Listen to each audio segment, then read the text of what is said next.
Hello guys, आज हम पढ़ने वाले क्लास 10 साइंस और बहुत ही धमाकेदार टॉपिक है और इम्पोर्टेंट प्रश्न है उसके बारे में अपन पढ़ने वाले हैं।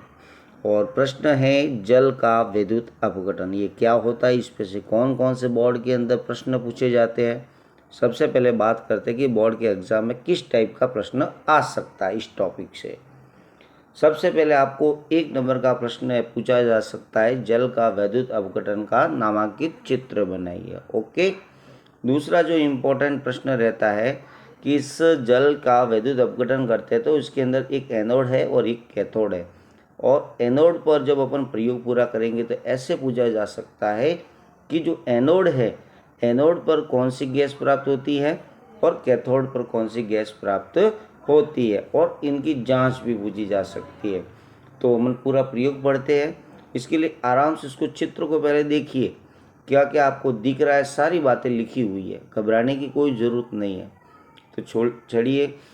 सबसे पहले बात लिखी हुई, क्या लिखा कि एक प्लास्टिक का आपको मग दिख रहा है। ठीक है, एक प्लास्टिक का क्या लेना है आपको, मग लेना है। उसके बाद उसका जो नीचे वाला तली वाला भाग है ना, इस तली के अंदर 2 छेद करने हैं। क्या करने हैं, तो छेद कर दिए जो दिख रहे हैं आपको नीचे। उसके बाद छेद करने के पश्चात वहाँ जो आपने जहाँ छेद किए वहाँ पर रबड़ के डॉट लगाने हैं। रबड़ के क्या लगाने हैं, डॉट। फिर इन छिद्रों में कार्बन इलेक्ट्रोड डालने, जो काले काले के दिख रहे हैं ना, कार्बन इलेक्ट्रोड डालने हैं आपको, जैसा चित्र के अंदर दिख रहा है आपको। फिर इन इलेक्ट्रोडों को 6 वोल्ट की बैटरी लेनी है, उनको एक प्लस से और एक माइनस से उनको जोड़ना है। फिर क्या करना है, मग में इतना जल डालना है कि जो इलेक्ट्रोड हमने रबर डॉट के अंदर डाले हैं ना, इलेक्ट्रोड इसमें पूरी तरह से क्या हो जाए, डूब जाए। देखो पानी दिख रहा है, कार्बन इलेक्ट्रोड डूबे हुए हैं। फिर जल के अंदर तनु सल्फ्यूरिक अम्ल, तनु सल्फ्यूरिक, सांद्र नहीं, तनु सल्फ्यूरिक H2SO4 की कुछ बूंदे इसके अंदर डालो ताकि वो क्या हो जाए, अम्लीय हो जाए। उसके बाद जल से भरी 2 परख नली लेनी है आपको। 2 जल से भरी परख नली लेनी है, उसके अंदर जल डालना है और उसको अंशाकित, अंशाकित का मतलब होता है निशान कर दो आपने, 5 ml 10 ml कितना ml जो आपने जल भरा है। ठीक है, जल से भरी 2 अंशाकित परख नलियों को, जो हमने रबर डॉट के ऊपर 2 कार्बन इलेक्ट्रोड डाले हैं, उन कार्बन इलेक्ट्रोड के उल्टी ऊपर कीप डाल दो। दोनों कार्बन इलेक्ट्रोड के ऊपर उल्टा करके उसको रख दो। किसको, जो हमने परख नली ली थी, जो परख नली जल से भरी है और अंशाकित की थी, उन दोनों को कहाँ पर रखना है, कार्बन इलेक्ट्रोड के ऊपर उल्टा रख देना है। कंप्लीट समझ में आया।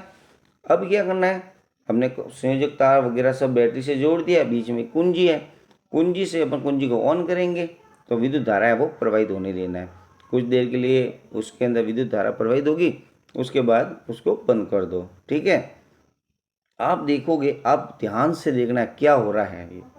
तो दोनों इलेक्ट्रोड पर आप बुलबुले दिख रहे हैं, छोटे छोटे बिंदु दिख रहे हैं ना, तो बुलबुले निकलेंगे कि धारा प्रवाहित करेंगे तो इसमें से क्या निकलते हैं, छोटे छोटे बुलबुले निकलते हैं। विद्युत धारा प्रवाहित करने पर उसमें से क्या निकलते हैं, बुलबुले बनते हुए देखोगे आप।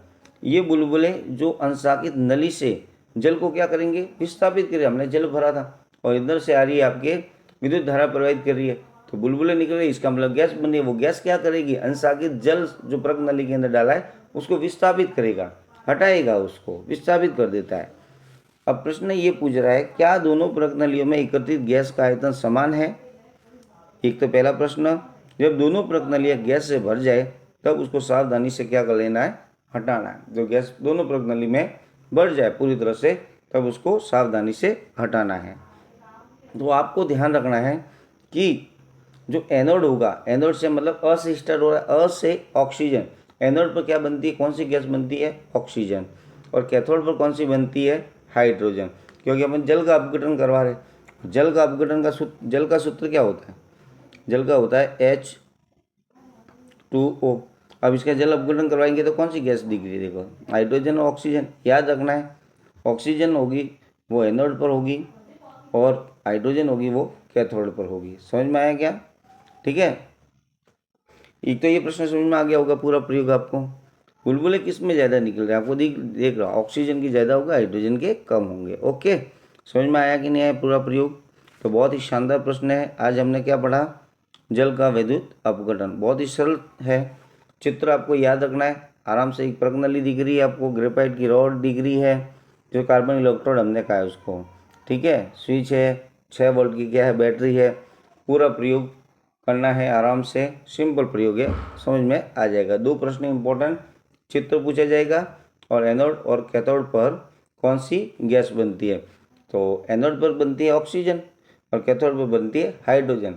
लेकिन साइंस है, साइंस क्या कहते हैं, साइंस किसे कहते हैं कि सुव्यवस्थित एवं क्रमबद्ध एवं प्रयोगों द्वारा प्रमाणित ज्ञात को अपन क्या कहते हैं, विज्ञान। क्योंकि इसमें कोई आडंबर या ऐसे पर मान नहीं सकते कि ये ऑक्सीजन है, ये हाइड्रोजन है। मैं तो कह सकता नाइट्रोजन भी हो सकती है।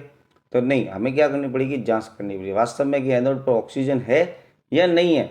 उसकी जांच करने के लिए हम क्या करेंगे, ऑक्सीजन क्या है, जलाने में सहायक है, ठीक है ना। ऑक्सीजन क्या करती है, जलाने में सहायक है। अगर जो आपने प्रज्ञानली के अंदर गैस भरी है उसके अंदर जल्दी मोमबत्ती लेके जाओ तो वो क्या होगी, तेजी से क्या होगी, जलेगी।